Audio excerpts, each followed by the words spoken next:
ضروری نہیں کہ تمہیں ٹھیک شخص سے ہی محبت ہو، یہ بھی ضروری نہیں کہ ہر شخص برا ہی ہو، مگر کچھ چیزیں ایسی ہوتی ہیں جو مقدر میں نہیں ہوتی۔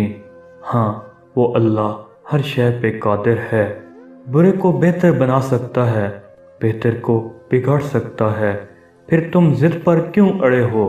کیوں خود کو اذیت میں ڈال رکھا ہے؟ رب پر بھروسہ رکھو، کس کو کب اور کیا دینا ہے وہ خوب جانتا ہے، اور در حقیقت وہ تمہیں بہترین سے نوازے گا۔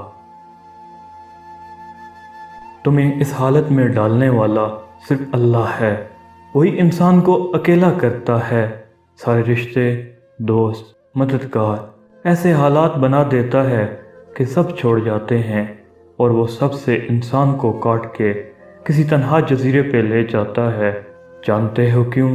کیونکہ محبت کرنے والے جب تک ہمارے ارد گرد ہوتے ہیں، ان کی محبتوں کا شور ہمیں اندر نہیں جھانکنے دیتا۔ کبھی کبھی اس شور کو ختم کرنا پڑتا ہے، زبردستی، جبرن۔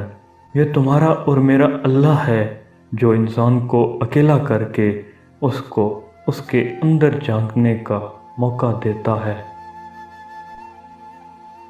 انتظار ایک اذیت ہے، پھر چاہے ہاتھ میں موبائل پکڑے کسی کے میسج کا ہو، چوکھٹ پر بیٹھے کسی کے لوٹ آنے کا ہو، بستر پر لیٹ کر نیند کا ہو، یا زندگی سے ہار کر موت کا ہو۔ جو چیز تم سے لے لی گئی ہے، ایک وقت ایسا بھی آئے گا کہ اس کی یاد تمہارے ذہن و دماغ سے نکال دی جائے گی، اور عنقریب اللہ تمہیں وہ چیز عطا کرے گا جس کی تمہیں توقع نہ تھی۔ ہر چیز اللہ کے ہاتھ میں ہے، اس کا بھروسہ رکھو اور مسکراتے رہو، کبھی بے سہارا نہیں رہو گے۔ ایک قیمتی پتھر رگڑ کے بغیر نہیں چمک سکتا، اور ایک انسان آزمائشوں کے بغیر کمال تک نہیں پہنچ سکتا۔ تعلق رہے یا نہ رہے، لیکن احترام باقی رہنا چاہیے۔ ہمارے گریبان میں سانپ اور بچھو لٹک رہے ہوتے ہیں، اور ہمیں دوسروں کی مکھیاں اڑانے کی فکر لاحق ہوتی ہے۔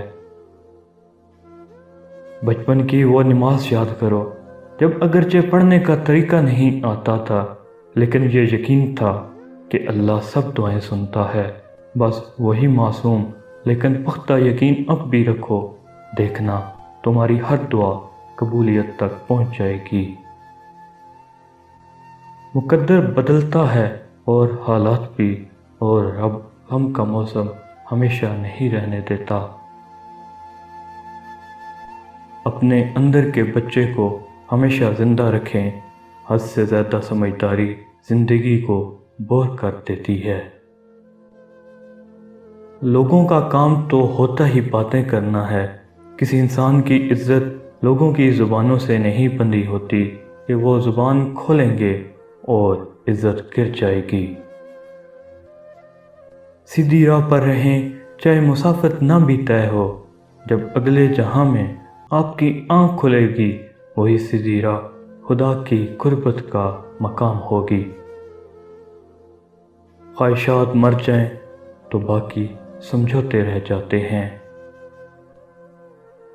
صابرین کے ساتھ ہے اللہ، شاکرین کے ساتھ ہے اللہ۔ مضبوط رہنا کچھ نہیں ہوگا، مصیبت آتی ہے چلی جاتی ہے۔ یک طرفہ محبت صرف خدا نبھا سکتا ہے، بندہ تھک جاتا ہے، ہار جاتا ہے، سہ نہیں پاتا۔